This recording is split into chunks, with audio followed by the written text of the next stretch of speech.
بسم الله الرحمن الرحیم. السلام علیکم ملګرو. د پښتو متلونو د 13مې برخې سره ستاسو په خدمت کې حاضر یم. راځئ چې یو څو نوي متلونه درته بیان کم.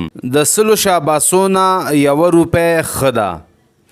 د سحر لنوره چې تود نشوي د مازیګر لنوره نه تودیږي. د شلخي ټوپک نه 2 نفره ډاریږي. د ښځې د زړه او د اسمان پیژنده ډیره ګرانه ده. د تمې ځای خالی دی.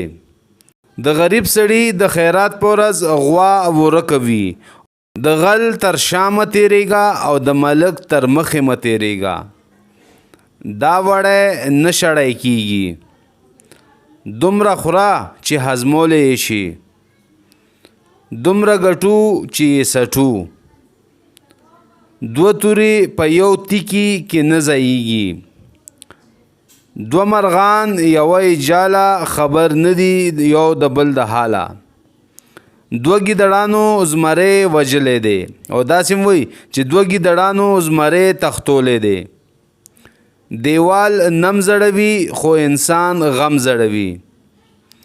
دیوالونه هم غوږونه لري او داسې هم وایي دیوالونه منګکان لري او منګکان غوږونه لري. ملګرو دا د نن متلونه تاسو سره مې شیر کړ. اجازت غواړم د الله په امان.